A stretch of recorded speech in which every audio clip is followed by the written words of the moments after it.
শেখ হাসিনার সাথে আপনি দেখবেন অনেক আন্তর্জাতিক অর্গানাইজেশনস এর লোকজন, অনেক ডিপ্লোম্যাটস গুলি, ফরমার এন্ড প্রেজেন্ট ইউরোপিয়ান ইউনিয়নের লোকজন, অনেক লোকজন সাথে আসবে। She is coming, and that when she comes, it will be a revolution in this country. একটা সুনামি হবে দেশে। এই যে আপনার এরা যে আসলো, রয়েড চিফ, এসপি যারা আসছে, এটা কি কেন আসছে? যেমন হাসিনা ইস্যু, ওরা ডিসকাস করতে চায় যে শেখ হাসিনা যেহেতু বলেছেন যে উনি আসবেন, উনার জন্য কি সিকিউরিটি আপনি প্রোভাইড করবেন। তাহলে যে বৈঠকটি আমরা দেখলাম, মানে সারফেস টুকু যেটুকু আমাদের সামনে যেভাবে উপস্থাপিত হলো, এবং শেখ হাসিনা ইস্যুটাই সেখানে ফোকাসড ছিল, যেটি আমরা বুঝতে পারলাম। আমার প্রথমে যে প্রশ্ন ছিল যে তাহলে শেখ হাসিনা ইস্যুতে কি আসলে সবকিছু আটকে যাচ্ছে, নাকি এটিকে আসলে হাসিনা কার্ড হিসেবে দুপক্ষই ব্যবহার করছে? মূল বিষয়টি কি? হাসিনার কার্ডটার ব্যবহার করার কিছু নাই। হাসিনাকে তো ইন্ডিয়া দিয়ে যায় নাই, হাসিনা তো ওদের গেস্ট। আপনি দিয়ে আসছেন হাসিনাকে ওইখানে। হাসিনা আসবে, এই যে আপনার এরা যে আসলো, রয়েড চিফ, এসপি যারা আসছে, এটা কি কেন আসছে? আপনার এখানে চা খেতে এসেছে?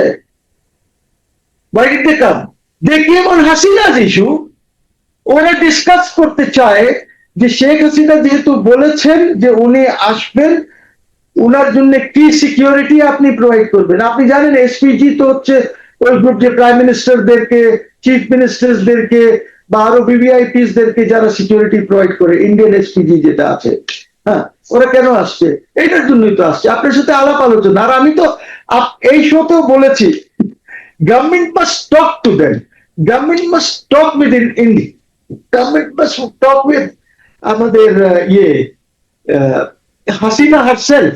আপনার প্রতিনিধি গিয়ে আলাপ করা উচিত যে কিভাবে আসবেন, কোথায় থাকবেন, কি এইসব দেখতে আসছে তারা। এটা দেখে গেছে, তারা তাদের মাইন্ডে যা ছিল ওরা নিয়ে চলে গেছে। সো এখন প্রশ্ন যেটা দাঁড়াচ্ছে, হাসিনা তো ইজ কামিং। এখনো লোকজন আমাকে বলে বা বাইরে বলে যে উনি আসবেন না, এটা জাস্ট একটা political statement. No, she is coming and she will decide the date. She will tell the Indians when she is coming. এটা হতে পারে that ওদের সাথে আলাপ আলোচনা করে করবেন, but she is coming, and that when she comes, it will be a revolution in this country. একটা সুনামি হবে দেশে। এটা কে বলছে? মোসেন রশিদ বলছে, যে ওনার বিরুদ্ধে আন্দোলন করেছে। That man is today saying that she will come and there will be a tsunami, revolution হয়ে যাবে এই দেশে, দেখবেন। সরকারের পক্ষ থেকে বলা হচ্ছে, বা প্রধানমন্ত্রীর তথ্য বিষয়ক উপদেষ্টা মিস্টার ডাক্তার জাহেদ, তিনি যে সংবাদ সম্মেলন করেছেন আজকেই, এখানে তিনি রয়ের প্রধান পরাগ জৈনুর যে বাংলাদেশ সফর, এই সব সম্পর্কে তিনি বলেছে এটি দুই দেশের মধ্যকার নানান ধরনের লোকজন যাওয়া আসা করে, এটি তারই অংশ। তিনি পাকিস্তান না কোথায় গেছেন, সেখান থেকে বাংলাদেশ সফরে এসেছেন। মানে এটার ভিতরে কোনো স্পেশালিটি নেই, বিশেষ কোনো উদ্দেশ্য বা বিশেষ কোনো কারণ নেই। আর যে তিনজন এসেছে, উনি তো চায়নার থেকে এসেছেন, mister joint team from China. হ্যাঁ, আর যে তিনজন এসেছে যারা এসপিজি, তারা কিসের জন্য এসেছে? আমাদের কাউকে, মোসেন রশিদকে না জাহিদ সাহেবকে সিকিউরিটি দেওয়ার জন্য আসছে। কি একটা ইস্যু শেখ হাসিনা আপনাকে সলভ করতে হবে। এইটা Sheikh Hasina is no ordinary person. আর আপনাকে একটা কথা বলি, Sheikh Hasina will not come alone. Sheikh হাসিনার সাথে আপনি দেখবেন অনেক আন্তর্জাতিক অর্গানাইজেশনস এর লোকজন, অনেক ডিপ্লোম্যাটস গুলি, ফরমার এন্ড প্রেজেন্ট ইউরোপিয়ান ইউনিয়নের লোকজন, অনেক লোকজন সাথে আসবে। It is not that Sheikh Hasina will come একা চলে আসলেন উনি। নো, শি উইল ডিসাইড কিভাবে উনি আসবেন, কয় তারিখে আসবেন। আমি যদি প্রশ্ন করি যে এরকমটা অনেকেই বলছেন, বা অনেকের এই বিশ্লেষণ বা পারসেপশন, যে রয়ের প্রধান মিস্টার পরাগ জৈন সহ যে আরো 3 সদস্য এসেছিল রয়ের বা গোয়েন্দা সংস্থার, যে তারা এসেছে শেখ হাসিনা কিভাবে ফিরবেন, এলে তার নিরাপত্তা ইস্যু এবং সবকিছু একটু বোঝার জন্য তারা রেডি করে গেল এবং আলোচনা করে গেল। আপনি সেটি বলছেন, খুব ড্যাম শিওরলি আপনি বলছেন। আমি তো আহ, আজকে আগেও বলেছি, আপনার সাথেও বলেছি, জি জি। স্পষ্ট ভাবে বলেছি। না, আমি আমি বলছি রয়ের চিফের কথা বলছি। তো আহ, আমি যদি প্রশ্ন করি যে আহ, যদি কিছু না হয়েই থাকে শেখ হাসিনার সঙ্গে বা আওয়ামী লীগের সঙ্গে বিএনপি সরকারের, অথবা ভারতের সঙ্গে বিএনপি সরকারের এই ইস্যুতে কোনো কথা না হয়ে থাকে, তাহলে তারা কেন এত দ্রুত এই বিষয়টি নিয়ে কথা বলতে আসবে উইদাউট এনি রিজন, যে শেখ হাসিনা কিভাবে ফিরবে, তার নিরাপত্তা কি হবে? নাকি আমরা ধরে নেবো যে ভিতরে ভিতরে কিছু ঘটছে? অফকোর্স ঘটছে ভিতরে ভিতরে, সে তো এমনি আসে নাই। একটা র chief when he comes here or an ISI chief comes here, ওর তো একটা প্রোটোকল আছে, ওর ভিসার ব্যাপার আছে, এমনি তো আর আসে না। না, বলা হচ্ছে যে তার যে কাউন্টার পার্ট, সে ডিজিএফআই এর চিফ, সামরিক গোয়েন্দা সংস্থা প্রধান, তাদের সাথে নানান ধরনের কথাবার্তা থাকে। সেই সম্পর্কের ধারাবাহিকতা থেকে তারা এসেছেন। এসপিজি কেন এসেছে? এসপিজির লোকজন কেন আসছে? আর রয়ের কথা বলতে হলে, রয়ের চিফ এর তো আসার, has he met the DGFI chief? সবার সাথে তো বসেছে সে, আমার মনে হয় ডিজিএফআই এর সাথে বসেছে সে, আমার মনে হয় মুখ্যমন্ত্রীর সঙ্গে বসেছেন, স্বরাষ্ট্রমন্ত্রীর সঙ্গে বসেছেন। স্বরাষ্ট্রমন্ত্রীর সাথে বসেছে। তাহলে বোঝেন স্বরাষ্ট্রমন্ত্রী কি চা খেতে দেখেছিলেন রচিফকে? রচিফ তো যখন এসেছে ভিসা চেয়েছে তখন নিশ্চয়ই বলেছে যে সে কেন যাচ্ছে বাংলাদেশে, and I'm sure he must have come on a diplomatic passport, হয়তো ভিসারও প্রয়োজন হবে না, আমি জানি না, it's my guess, it's my hunt. আর আর এইখানে এইখানে এইখানে তো রয়ের লোকজন আছে, ঢাকায় স্টেশন চিফ আছে না একজন, যে হাই কমিশনে তো স্টেশন চিফ, তো স্টেশন চিফও তো কথাবার্তা বলতে পারে, but India has taken it to the highest level of intelligence agency, highest লেভেলে কথা বলছে। DGFI is your biggest agency, ওদের সাথে কথা বলেছে। আহ, আর এটা ফাঁকা হলো কেন? যদি সে এসেছে ফর ফিউ আওয়ার্স, 24 ঘন্টা বা 36 ঘন্টা, এইটা লিক আউট হলো কেন? এটা লিক আউট অফিসিয়াল কোনো ডিক্লারেশন ছিল না, কোনো পক্ষ থেকে কোনো ডিক্লারেশন ছিল না, না ভারত সরকারের পক্ষ থেকে, না বাংলাদেশ সরকারের পক্ষ থেকে। পরে এটা মিডিয়াতে লিক হওয়ার কারণে এগুলো আউটলে এসেছে। এখন কেউ যদি একটা র চিফ যদি চেনে জয়েন্টকে, হি ইজ কামিং, এয়ারপোর্ট থেকে এসেছে, পাসপোর্ট দিয়েছে, লিক কে করেছে? ইন্টেলিজেন্সিস লিক করেছে। এইটা তো আপনি জানেন, আপনি তো জার্নালিস্ট, যে কিভাবে জার্নালিস্টকে লিক করা হয় একটি তথ্য, এবং ওইখান থেকে এটা ইয়ে হয়ে যায়। এটা তো it's a deliberate leak, it's a deliberate leak. তাহলে একদিকে রয়্যাল চিফের ঢাকা সফর এবং আপনার বক্তব্য অনুযায়ী, বা আপনি যদি মনে করে থাকেন যে শেখ হাসিনার ইস্যুতে তারা এসেছে, আবার উল্টো দীনেশ ত্রিবেদীর সাথে যে বৈঠক, সেই বৈঠকের যে আচরণ বা অ্যাটমসফিয়ার যেগুলো আমাদের সামনে উপস্থাপিত হলো, বা আমরা যে লক্ষণগুলো দেখলাম, এবং পরবর্তী সংবাদ সম্মেলন, পররাষ্ট্রমন্ত্রী খলিলুর রহমানের অ্যাটিটিউড বা বডি ল্যাঙ্গুয়েজ তেমন পজিটিভ ছিল না। আবার দীনেশ ত্রিবেদী আশাবাদিতার জায়গা থেকে বা কূটনৈতিক যে শব্দগুলো সেগুলো ইউজ করেছেন, যে দুই প্রধানমন্ত্রী বা দুই রাষ্ট্রনায়ক একসাথে বসা উচিত, এবং সবকিছু মিলিয়ে আবারও বলতে হচ্ছে শেখ হাসিনা ইস্যুই ওখানে প্রাধান্য পেয়েছে। তাহলে এই বৈঠকের মেসেজটি কি আসলে? এটাই হবে প্রাধান্য।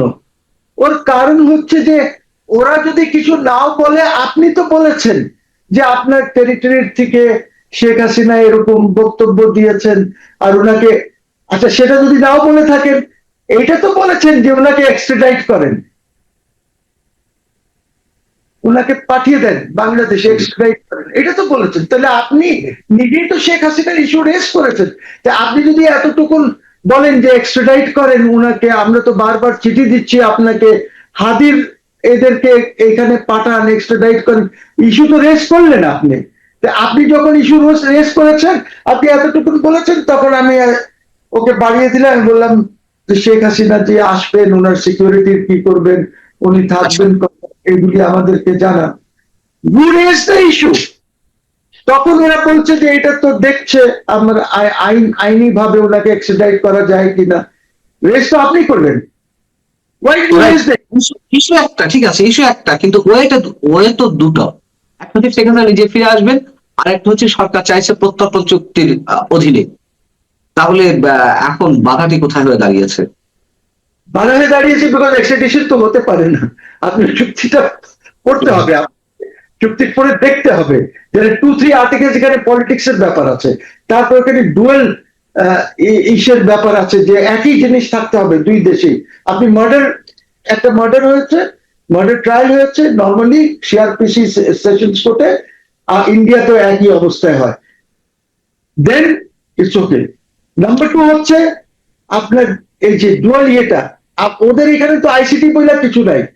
আপনি আইসিটি তে ট্রায়াল করছেন, নর্মাল ট্রায়াল করছেন না। আপনি আইসিটি তে ট্রায়াল করছেন, no evidence act is followed. আপনি আইসিটি তে ট্রায়াল করছেন, সিআরপিসি নাই, this things are not followed, যেটা নর্মাল সেশনস কোর্টে ফলো করা হয়। হ্যাঁ, তো আপনি এই আইনটি তো করেছিলেন আরেক কাজের জন্য, ওইটাকে অপব্যবহার করছেন।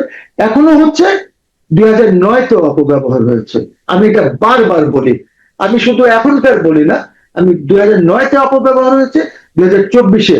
এই জন্যই বলি যে এইসব করেন না, ফিনিশ দিস। এটা আবার অপব্যবহার হতে পারে। ধরেন যদি দেশে একটা রেভলিউশন হয়ে যায় কোনো ধরনের, আজকে থেকে 6 মাস, 7 মাস, 1 বছরের মধ্যে, তো এটা আবার অপব্যবহার হবে।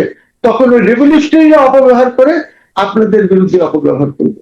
আপনাদের যদি জানো যে এই প্রত্যর্পণ চুক্তির আওতায় ভারত শেখ হাসিনাকে ফেরত দিবে না, জানা সত্ত্বেও চুক্তির আন্ডারে দিতে পারে না, সেটাই আমি সেটাই বলছি যে সরকার তাহলে জানে নিশ্চয়ই, আপনি যেমন বলছেন এই ব্যাখ্যাগুলো তো সরকারও জানে, কিন্তু তারপরেও তারা প্রত্যর্পণ চুক্তির আওতায় ফেরত চাইছে। তাহলে আমরা এক্ষেত্রে বলতে পারি যে জনগণকে বেকুফ বানানোর জন্য এটা বলে। আচ্ছা, চুক্তি আছে, চুক্তি আছে, এটা 23 না 25 আর্টিকেলস চুক্তি। এটা সই করেছে, আমি দেখেছি, পড়েছি, এটা সই করেছে আলমগীর সাহেব অ্যাজ হোম মিনিস্টার। জি, না তাহলে এখানে যদি সরকার ডাবল স্ট্যান্ডার্ড বজায় রাখে, ডাবল গেম খেলে থাকে, তাহলে ভারতও কি ডাবল গেম খেলছে না?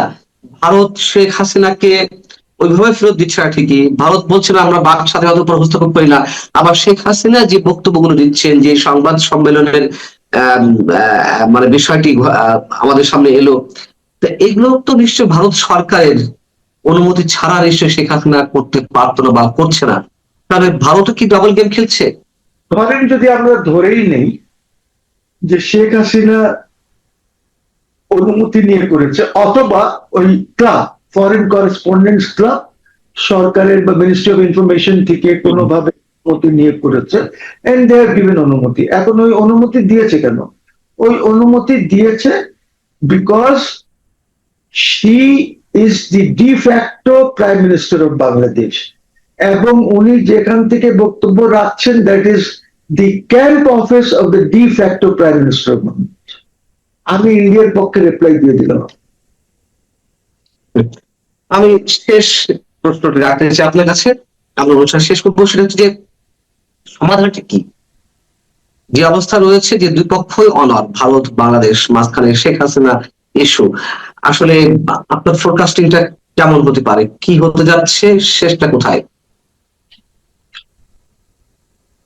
Sheikh Hasina is going to come, উনি বাংলাদেশে আসবেন, ডেটও দিয়ে দেবেন উনি, এরপরে উনি ভিডিওতেও আসবেন, এবং উনি উনার হয়তো, আমি তো জানি না, হয়তো উনি উনার সংগঠনটাকে ঠিক করছেন এই মুহূর্তে, নিজে নিজে directly she is talking maybe to. তাহলে ঠিক আছে, কিন্তু ভারত বাংলাদেশের সম্পর্কটা কোথায় গিয়ে দাঁড়াবে এভাবে চলতে থাকলে?